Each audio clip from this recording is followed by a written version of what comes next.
All right, good afternoon. Today's speaker is Peter Thiel. Peter was the founder of PayPal and Palantir and Founders Fund and has invested in most of the tech companies in Silicon Valley. And he's going to talk about strategy and competition. Thank you for coming, Peter. Awesome. Thanks. Sam, thanks for inviting me. Thanks for having me. I sort of have a single idée fixe that I'm completely obsessed with on the business side, which is that if you're starting a company, if you're the founder, entrepreneur starting a company, you always want to aim for monopoly, and you want to always avoid competition. And so, hence, competition is for losers. Something we'll be talking about today. I'd like to start by saying something about the basic idea of when you start one of these companies, how you go about creating value. And there's this question: what makes a business valuable? And I want to suggest that there's basically a very simple formula that you have a valuable company if two things are true. Number one, that it creates X dollars of value for the world, and number two, that you capture Y% of X. And the critical thing that I think people always miss in this sort of analysis is that X and Y are completely independent variables. And so X can be very big, Y can be very small, X can be of intermediate size, and if Y is reasonably big, you can still get a very big business. So to create a valuable company, you have to basically both create something of value and capture some fraction of the value of what you've created.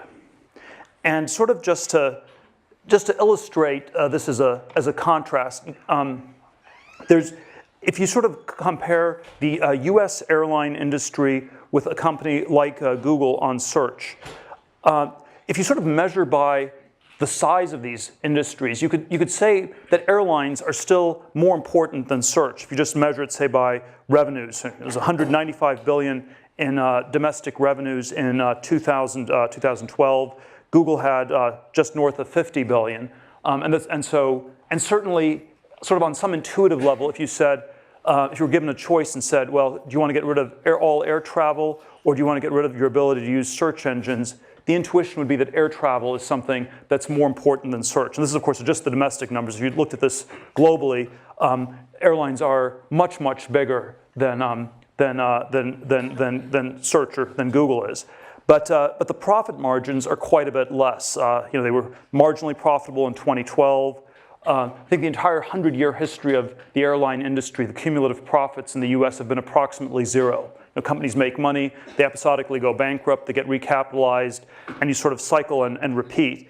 And this is reflected in the combined market capitalization of the airline industries, maybe something of the U.S. airline industry, something like a quarter that of Google. So you have a search engine much, much smaller than air travel, but much more valuable. And I think this reflects these very different valuations on X and Y. So, if we look at perfect competition, there's some pros and cons to the world of perfect competition. On a high level, it's always, this is what you study in Econ 1. It's easy to model, which I think is why econ professors like talking about perfect competition. It somehow is efficient, especially in a world where things are static, because you have all the consumer surplus gets captured by everybody. And politically, it's what we're told is good in our society, that you want to have competition, and this is somehow a good thing. Of course, there are a lot of negatives. It's generally not that good if you're involved in anything that's hyper competitive, because you often don't make money. I'll come back to this a little bit later. So I think at one end of the spectrum, you have industries that are perfectly competitive, and at the other end of the spectrum, you have things that I would say are monopolies, and they're much stable, longer-term businesses. You have more capital, and if you get a creative monopoly for inventing something new, I think it's symptomatic of having created something really valuable. And so I do think this, the extreme binary view of the world I always articulate is that there are exactly two kinds of businesses in this world. There are businesses that are perfectly competitive, and there are businesses that are monopolies. And there's shockingly little that is in between. And this dichotomy is not understood very well because people are constantly lying about the nature of the businesses they're in. And this is why this is, in my mind, this is the most important, it's not necessarily the most important thing in business, but I think it's the most important business idea that people don't understand, that there are just these two kinds of businesses. And so let me say a little bit about the lies that people tell. And so you basically, if you sort of imagine that there was a spectrum of companies from perfect competition to monopoly, the apparent differences are quite small, because the people who have monopolies pretend not to. They will basically say, and it's because you don't want to get regulated by the government, you don't want the government to come after you, so you will never say that you have monopoly. So anyone who has a monopoly will pretend that they're in incredible competition. And on the other end of the spectrum, if you are incredibly competitive, and if you're in some sort of business where you will never make any money, you'll be tempted to tell a lie that goes in the other direction, where you will say that you're doing something unique that is somehow less competitive than it looks, because you will want to differentiate, you want to try to attract capital or something like that. So if the monopolists pretend not to have monopolies, the non-monopolists pretend to have monopolies, the apparent difference is very small, whereas the real difference, I would submit, is actually quite big. And so there's this distortion that happens because of the lies people tell about their businesses, and the lies are sort of in these opposite directions. Let me drill a little bit down further on the way these lies work. And so, the basic lie you tell as a non-monopoly is that we're in a very small market. The basic lie you tell as a monopoly is that the market you're in is much bigger than it looks. And so typically, if you want to think of this in sort of set theoretic terms, you could say that a monopoly tells a lie where you describe your business as the union of these vastly different markets, and the non-monopolist describes it as the intersection. So that, in effect, if you're a non-monopolist, you will rhetorically describe your market as super small. You're the only person in that market. If you have a monopoly, you will describe it as super big, and there's lots of competition in it. So some examples of how this works in practice. So I always use restaurants as the example of a terrible business. And this is always, sort of my idea is that, capitalism and competition are antonyms. Capital is someone who accumulates capital. A world of perfect competition is a world where all the capital gets competed away.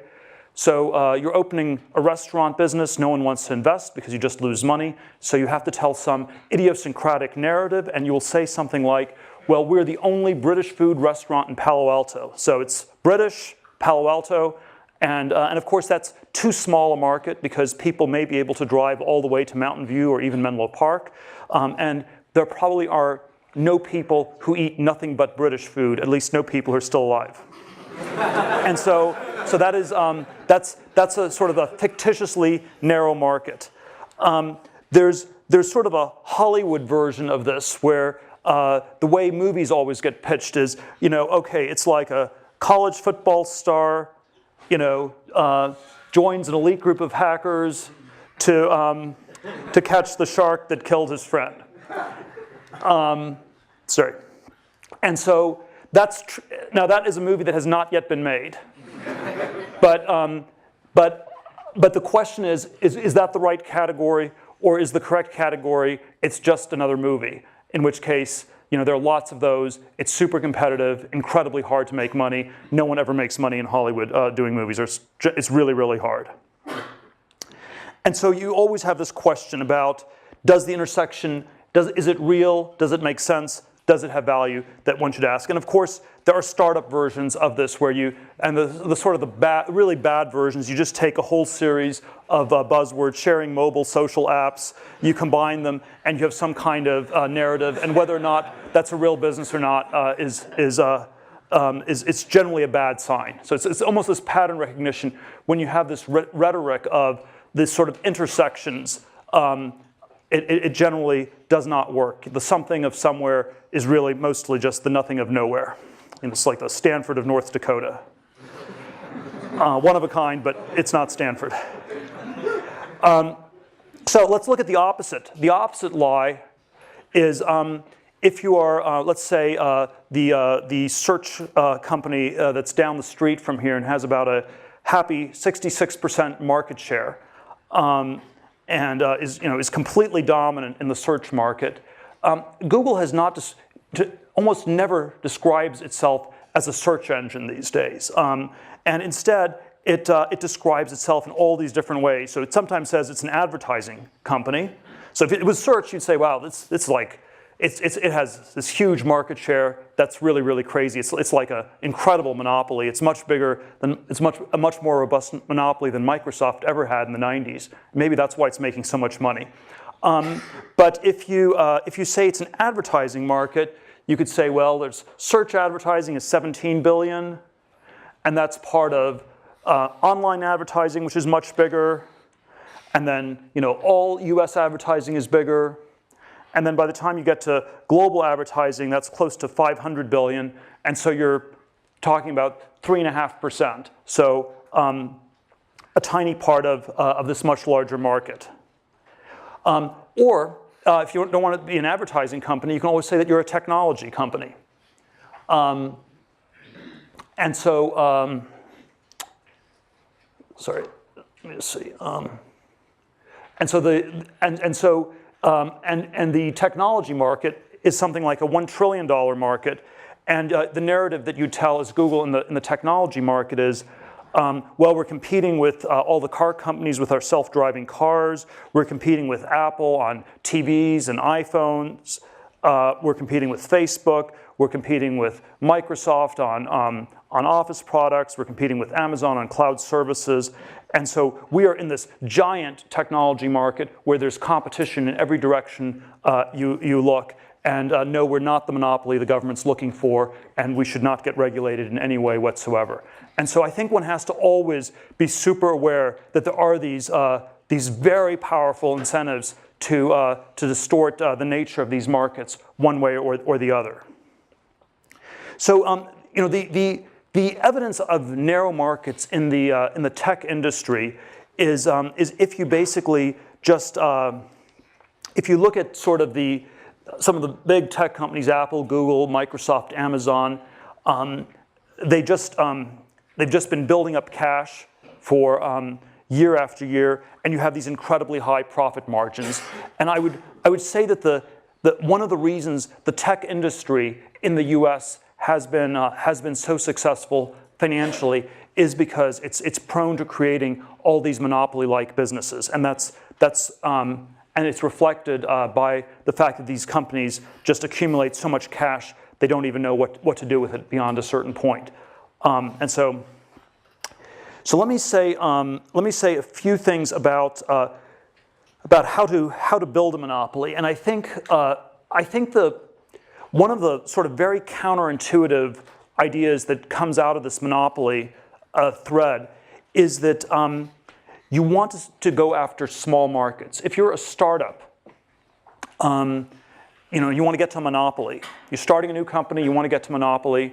Monopoly is you have a large share of a market. How do you get to a large share of a market? You start with a really small market and you take over that whole market, and then over time you find ways to expand that market in concentric circles. And the thing that's always a big mistake is going after a giant market on day one, because that's typically evidence that you somehow haven't defined the categories correctly, and it normally means that there's going to be too much competition in one way or another. And so I think almost all the successful companies in Silicon Valley had some model of starting with small markets and expanding. And if you take Amazon, you start with just a bookstore. We have all the books in the world, so it's a better bookstore than anybody else has in the world when it starts in the 90s. It's online. There's things you can do you can't do before, and then you gradually expand into all sorts of different forms of e-commerce and other things beyond that. eBay. You start with Pez dispensers, you move on to Beanie Babies, and eventually it's all these different auctions for all these sorts of different goods. And what's very counterintuitive about many of these companies is they often start with markets that are so small that people don't think that they're valuable at all when you get started. The PayPal version of this was we started with power sellers on eBay, which was about 20,000 people. When we first saw this happening in December of '99, January 2000, right after we launched, there was a sense that these were all, it was such a small market, it was terrible, we thought these were terrible customers to have, it's just people selling junk on the internet, why in the world do we want to be going after this market? But there was a way to get a product that was much better for everybody in that market. You could, and we got to something like 25, 30% market penetration in 2 or 3 months, and you got some lock-in, you got brand recognition, and you're able to build the business from there. So I always think these very small markets are quite underrated. The Facebook version of this I always give is that the initial market at Facebook was 10,000 people at Harvard. It went from 0 to 60% market share in 10 days. That was a very auspicious start. The way this gets analyzed in business schools is always, that's ridiculous, it's such a small market, it can't have any value at all. And so I think the business school analysis of Facebook early on, or of PayPal early on, or of eBay early on, is that the markets were perhaps so small as to have almost no value.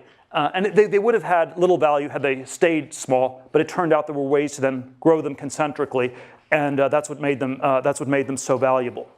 Now I think the opposite version of this is always where you have super big markets, and there's so many different things that went wrong with all the clean tech companies in the last decade, but one theme that ran through almost all of them was they all started with massive markets. And every clean tech PowerPoint presentation that one saw in the years 2005 to 2008, which was sort of the clean tech bubble in Silicon Valley, started with, we're in the energy market, we're in a market that's measured in hundreds of billions or trillions of dollars.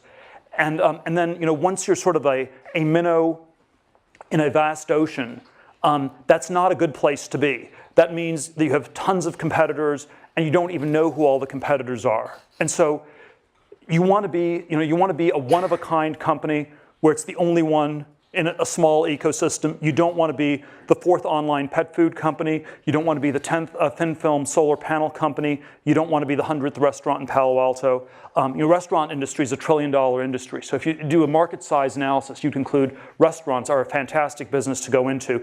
And it's often large markets, large existing markets typically mean that you have tons of competition, very, very hard to differentiate. So the first very counterintuitive idea is to go after small markets, often markets that are so small people don't even notice them, they don't think that they make sense. That's where you get a foothold, and then if those markets are able to expand, you can scale into a big monopoly business. A second there's sort of several different characteristics of these monopoly businesses that I like to focus on, and there's probably no sort of single formula to it. And I always think that in technology, there's always a sense that the history of technology is such that every moment happens only once. And so the next Mark Zuckerberg won't build a social network. The next Larry Page won't be building a search engine. The next Bill Gates won't be building an operating system. And if you're copying these people, you're not learning from them. But there is always these very unique businesses that are doing something that's not been done before end up having the potential to be a monopoly. If you're, the opening line in Anna Karenina is that all happy families are alike. All unhappy families are unhappy in their own special way. And the opposite is true in business, where I think all happy companies are different because they're doing something very unique. All unhappy companies are alike because they fail to escape the essential sameness that is competition. And so one sort of characteristic of a monopoly technology company is some sort of proprietary technology. My sort of crazy, somewhat arbitrary rule of thumb is you want to have a technology that's an order of magnitude better than the next best thing. So Amazon had over 10 times as many books. I mean, it's maybe not that high tech, but you figure out a way to sell 10 times as many books in an efficient online way. You know, PayPal, the alternative for PayPal was using checks to send money on eBay. Took 7 to 10 days to clear. PayPal could do it more than 10 times as fast. So you want to have some sort of very powerful improvement in some in some order, maybe an order of magnitude improvement on some key dimension. Of course, you know, if you actually come with something totally new, it's just like an infinite improvement. So I would say the iPhone was the first smartphone that worked, and so that's, you know, that's like maybe not infinite, but it's sort of definitely an order of magnitude or more of an improvement. So I think the technology is designed to give you a massive delta over the next best thing. I think there often are network effects that can kick in that really help. The thing that's very, and these lead to monopolies over time, the thing that's very tricky about network effects is they're often very hard to get started. And so, so even though everyone understands how valuable they are, there's always this incredibly tricky question: why is it valuable to the first person who's doing something? Economies of scale. If you have something with very high fixed costs, very low marginal costs, that's typically a monopoly-like business. And then there's this thing of branding, which is sort of like just this idea that gets lodged in people's brains. I never quite understand how branding works, so I never invest in companies where it's just about branding. But it is, I think, a real phenomenon that creates real value. I think one of the things, I'm going to come back to this a little bit towards the end, but one of the things that's very striking is that software businesses are often, are for some reason, very good at some of these things. They're especially good at the economies of scale part, because the marginal cost of software is zero. And so if you get something that works in software, it's often significantly better than the existing solution. And then you have these tremendous economies of scale, and you can scale fairly quickly. So even if the market starts small, you can grow your business quickly enough to stay at the same size as the growing market and maintain the sort of monopoly power. Now, the critical thing about these monopolies is it's not enough to have a monopoly for just a moment. The critical thing is to have one that lasts over time. And so, you know, in Silicon Valley, there's always this sort of idea that you want to be the first mover. And I always think it's in some ways, the better framing is you want to be the last mover. You want to be the last company in a category. Those are the ones that are really valuable. Microsoft was the last operating system, at least for many decades. Google is the last search engine. Facebook will be valuable if it turns out to be the last social networking site. And one way to think of this last mover value is this idea that most of the value in these companies exists far in the future. If you do sort of a discounted cash flow analysis of a business, you have sort of all these profit streams, you have a growth rate, the growth rate's much higher than the discount rate, and so most of the value exists far in the future. I did this exercise at PayPal in March of 2001. We had been in business for about 27 months, and we sort of had, you know, the growth rate was 100% a year. We were discounting future cash flows by about 30%, and it turned out that about 3/4 of the value of the business as of 2001 came from cash flows in years 2011 and beyond. And whenever you do the math on any of these tech companies, you get to an answer that's something like that. So if you are trying to analyze any of the tech companies in Silicon Valley, Airbnb, Twitter, Facebook, any emerging internet companies, all the ones in Y Combinator, the math tells you that 3/4, 85% of the value is coming from cash flows in years 2024 and beyond. It's very, very far in the future. And so one of the things that we always overvalue in Silicon Valley is growth rates, and we undervalue durability. Because growth is something you can measure in the here and now, and you can always track that very precisely. The question of whether a company's still going to be around a decade from now, that's actually what dominates the value equation, and that sort of is a much more qualitative sort of a thing. And so if we went back to this idea of these characteristics of monopoly, proprietary technology, network effects, economies of scale, you can think of these characteristics as ones that exist at a moment in time where you capture a market and take it over. But you also want to think about, are these things going to last over time? And so there's a time dimension to all these characteristics. So network effects often have a great time element where as the network scales, the network effects actually get more robust. And so if you have a network effect business, that's often one that can become a bigger and stronger monopoly over time. Proprietary technology is always a little bit of a tricky one. So you want something that's an order of magnitude better than the state of the art in the world today. And that's how you get people's attention. That's how you initially break through. But then you don't want to be superseded by somebody else. And so there are all these areas of innovation where there was tremendous innovation, but no one made any money. So disk drive manufacturing in the 1980s, you could do build a better disk drive than anybody else. You could take over the whole world, and 2 years later, someone else would come along and replace yours. And in the course of 15 years, you got vastly improved disk drives, so it had great benefit to consumers, but it didn't actually help the people who started these companies.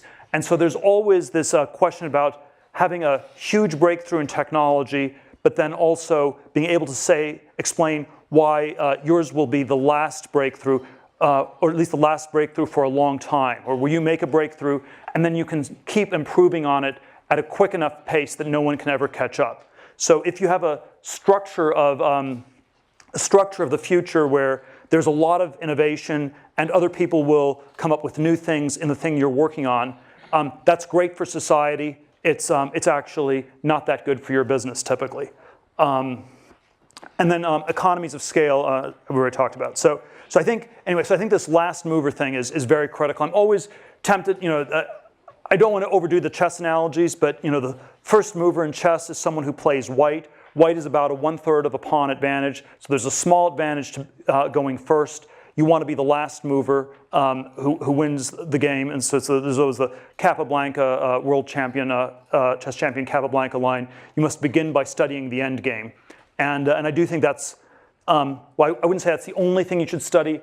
I think this sort of perspective of asking these questions, why will this still be the leading company 10, 15, 20 years from now, is a really critical one to try to think through.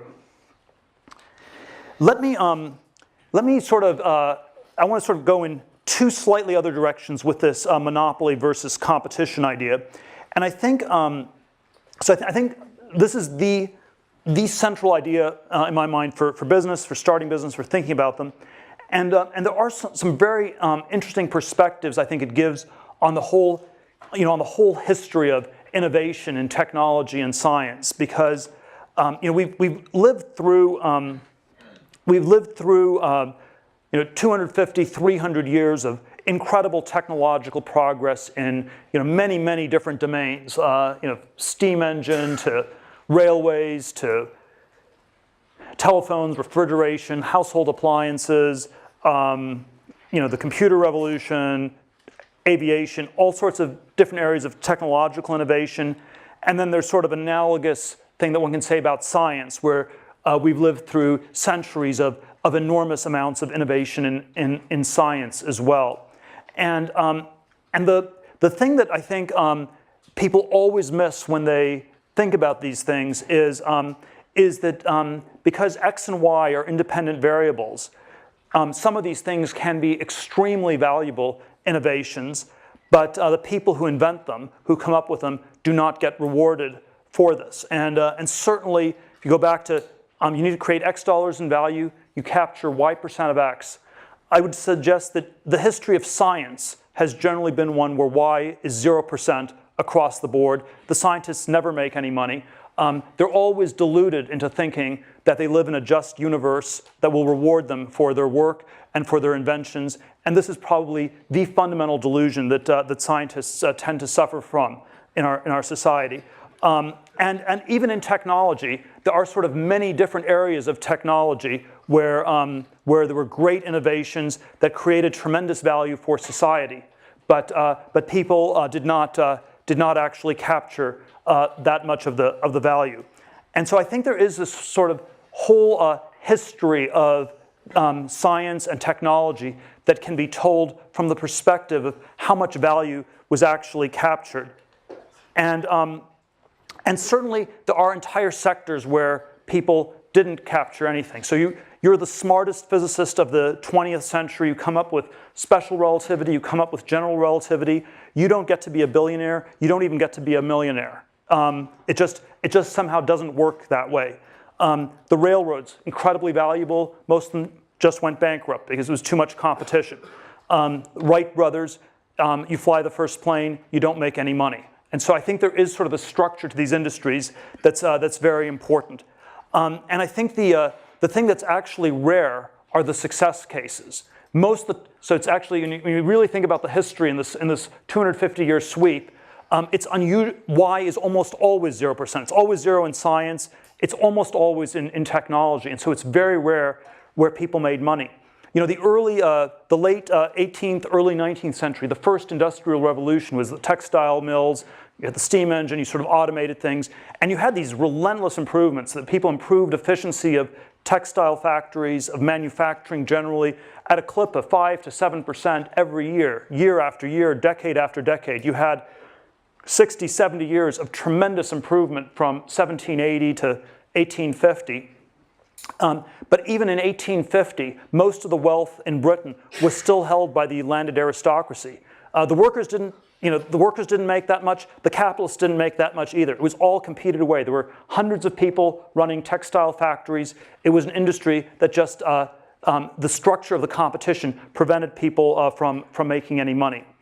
And so I think in my mind, there probably are only two broad categories in the entire history of the last 250 years where people have actually come up with new things and made money doing so.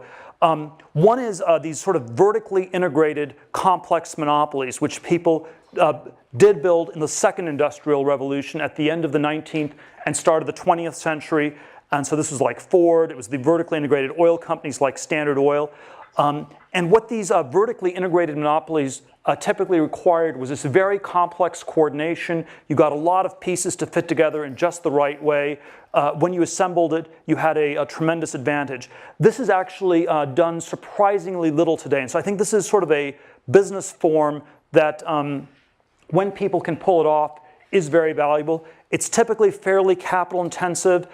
We live sort of in a culture where it's very hard to get people to buy into anything that's super complicated and takes very long to build. But when I sort of think about my colleague Elon Musk from PayPal's success with Tesla and SpaceX, I think the key to these companies was the complex, vertically integrated monopoly structure they had. So if you sort of look at Tesla or SpaceX, if you ask, was there sort of a single breakthrough? I mean, they certainly innovated on a lot of dimensions. I don't think there was a single 10x breakthrough in battery storage or, maybe working on some things on rocketry, but there was no sort of single massive breakthrough. But what was really impressive was integrating all these pieces together and doing it in a way that was more vertically integrated than most of their competitors. So Tesla, you also integrated the car distributors so they wouldn't steal all the money, as has happened with the rest of the car industry in the US. Or SpaceX, you basically pulled in all the subcontractors where most of the large aerospace companies have single source subcontractors that are able to sort of charge monopoly profits and make it very hard for the integrated aerospace companies to make money. And so vertical integration, I think, is sort of a very underexplored modality of technological progress that people would do well to look at more. And then I think there is something about software itself that's very, very powerful.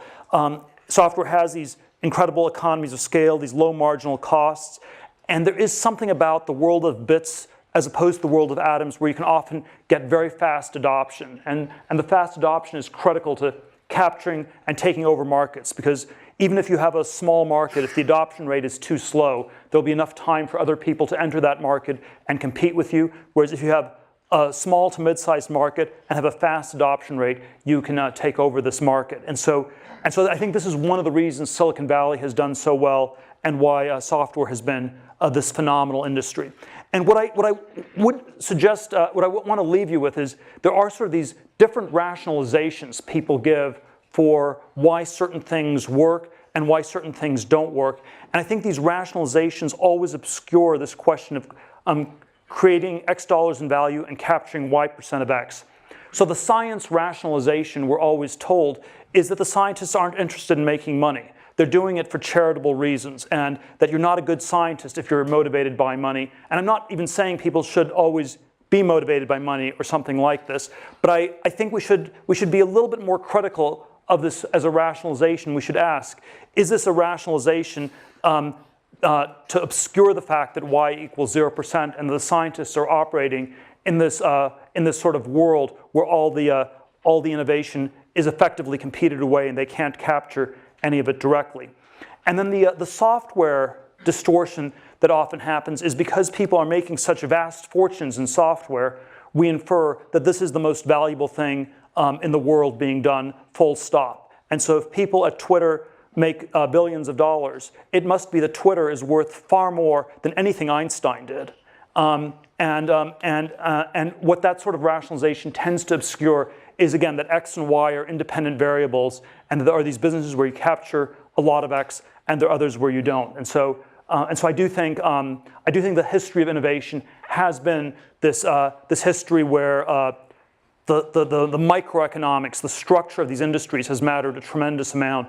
And when and there is sort of this story where some people have made vast fortunes because they were in industries with the right structure, and other people made nothing at all because they were in these sort of very competitive things. And we shouldn't just rationalize that away. I think it's worth understanding this better.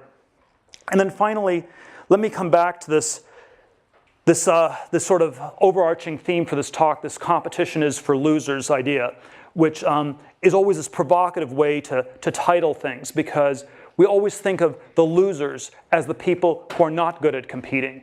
We think of the losers as the people who are slow on the track team in high school, or who do a little bit less well on the standardized tests and don't get into the right schools. And so we always think of losers as people who can't compete. And I want us to really rethink and revalue this and consider whether it's possible that competition itself is off, that we're sort of, it's not just the case that we don't understand this monopoly competition dichotomy intellectually. So I've sort of been talking about why you wouldn't understand it intellectually, because people lie about it, it's distorted. We have all these, the history of innovation rationalizes what's happened in all these very, very strange ways. But I think it's more than just an intellectual blind spot. I think it's also a psychological blind spot where we find ourselves very, very attracted to competition in one form or another. We find it reassuring if other people do things. The word ape already in the time of Shakespeare meant both primate and imitate. And there is something about human nature that's deeply mimetic, imitative, ape-like, sheep-like, lemming-like, herd-like. And it's this very, very problematic thing that we need to always think through and try to overcome. And there is always this question about competition as a form of validation, where we go for things that lots of other people are going for. And it's not that there is wisdom in crowds. It's not when lots of people are trying to do something that's proof of it being valuable. I think it's when lots of people are trying to do something that is often proof of insanity. There are 20,000 people a year who move to Los Angeles to become movie stars. About 20 of them make it. I think the Olympics are a little bit better because you have you can sort of figure out pretty quickly whether you're good or not. So there's a little bit less of a dead weight loss to society. The sort of educational experience at a place, the pre-Stanford educational experience, there's always sort of a non-competitive characterization where I think most of the people in this room had machine guns and they were competing with people with bows and arrows. So it wasn't exactly a parallel competition when you were in junior high school and high school.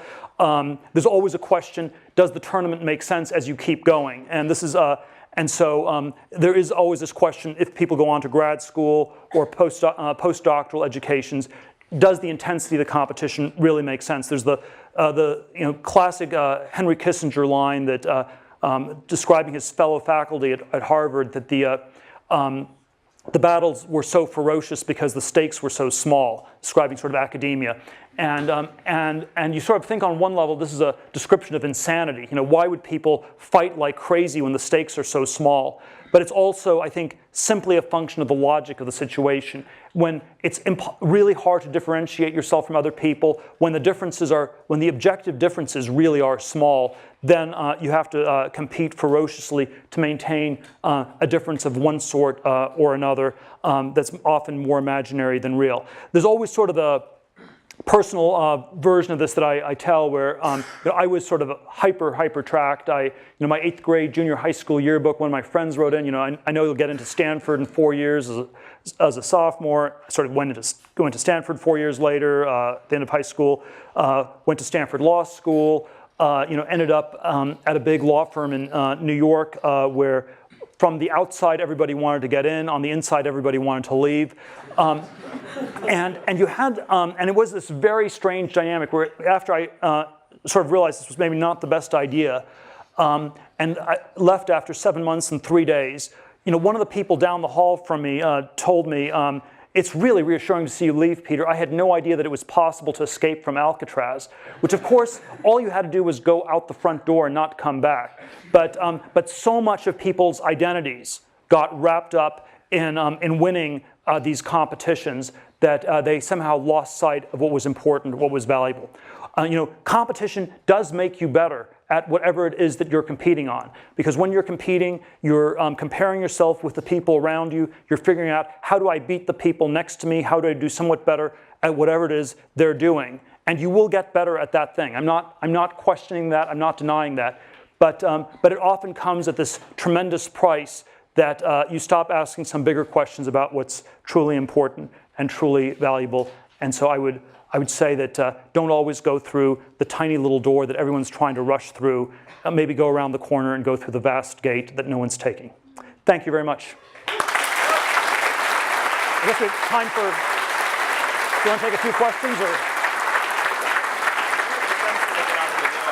Sorry?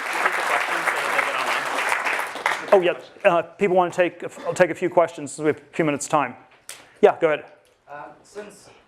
As you mentioned earlier, often monopolies and perfect competition often look similar because of the narratives people tell or the narratives we tell ourselves.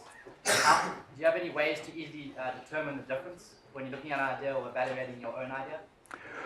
Well, I'd say the question I always try to focus on is, what is the actual market? So not what's the narrative of the market, because you can always tell a fictional story about a market that's much bigger or much smaller, but what is the real objective market? So it's always, you always try to figure it out, and you realize people have incentives to powerfully distort these things. Yeah? So which of the aspects of monopolies that you mentioned would you say that software companies like Google excel at?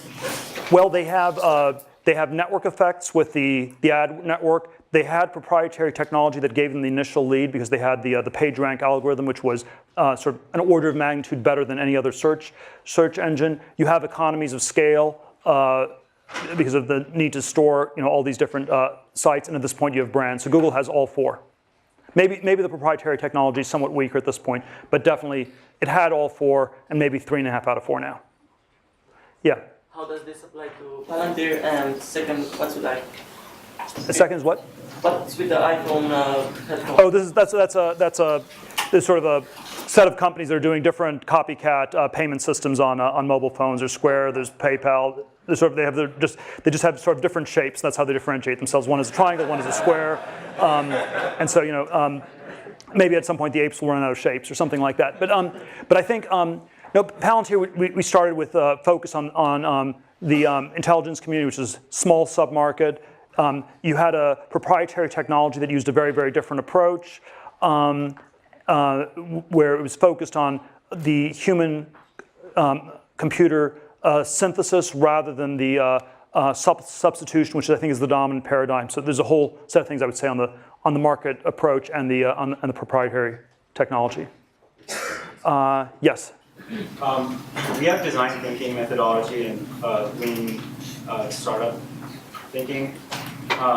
which is used to mitigate risk by not creating things that people don't want. But how do young innovators have inspiration to create complex systems that last through time?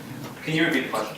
Yeah, so the question is, what do I think about lean startups, iterative thinking where you get feedback from people versus complexity that may not work? So I am personally quite skeptical of all the lean startup methodology. I think the really great companies did something with sort of somewhat more of a quantum improvement that really differentiated them from everybody else. They typically did not do massive, customer surveys. The people who ran these companies, sometimes not always, suffered from mild forms of Asperger's, so they were not actually that influenced, not that easily deterred by what other people thought or told them to do. So I do think we're way too focused on iteration as a modality and not enough on trying to have a virtual ESP link with the public and figuring it out ourselves. I would say that, let me see, I would say that I'm not quite, the risk question I think is always a very tricky one because there are, it's often the case that you don't have enough time to really mitigate risks. If you're going to take enough time to figure out what people want, you often will have missed the boat by then. And then, of course, there's always the risk of doing something that's not that significant or meaningful. So, you could say a track in law school is a low-risk track from one perspective. It may still be a very high-risk track in the sense that maybe you have a high risk of not doing something meaningful with your life. So we have to think about risk in these very complicated ways. I think risk is sort of this very complicated concept. Yes? So you talk about the last mover advantage, but then doesn't that imply that there's already competition to begin with on the chess piece, on the chessboard? Yeah, so there's always this terminology thing. So I would say that there are categories in which people sort of are bundled together. I would say the monopoly businesses were, in effect, they really were a big first mover in some sense. You could say Google was not the first search engine. There were other search engines before, but on one dimension, they were dramatically better than everybody else. So they were the first one with PageRank, with sort of an automated approach. Facebook was not the first social networking site.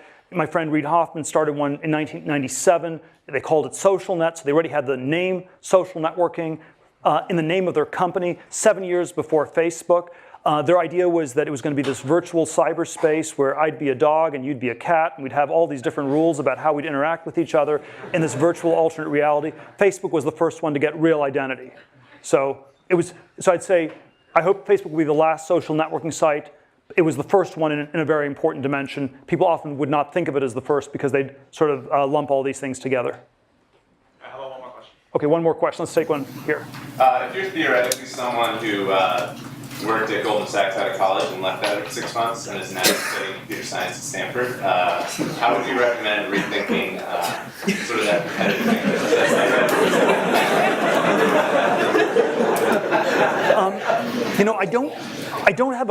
I don't have a great. I'm not great at the psychotherapy stuff, so I don't quite know how to solve this.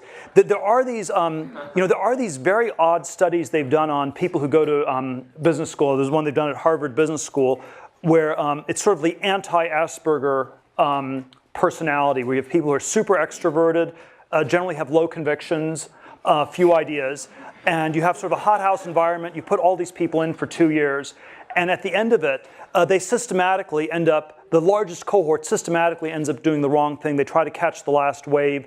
In 1989, everyone at Harvard tried to work for Mike Milken. It was 1 or 2 years before he went to jail for all the junk bond stuff. They were never interested in Silicon Valley or tech except for 99, 2000 when they timed the dot-com bubble peaking perfectly. They did, and then 05 to 07 was housing, private equity, stuff like this. So I do think this tendency for us to see competition as validation is very deep.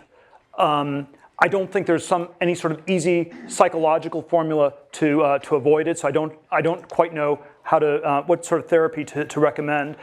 But my first starting point, which is only like it's maybe 10% of the way, is to never underestimate how big a problem it is. We always think this is something that afflicts other people. So it's easy for me to point to people in business schools or people at Harvard or people on Wall Street. I think it actually does afflict all of us to a very profound degree. We always think of advertising as things that work on other people. Who are all these stupid people who fall for all those ads on TV? They obviously work to some extent, and they work to a disturbing extent on all of us, and it's something we all should work to overcome. Thank you very much.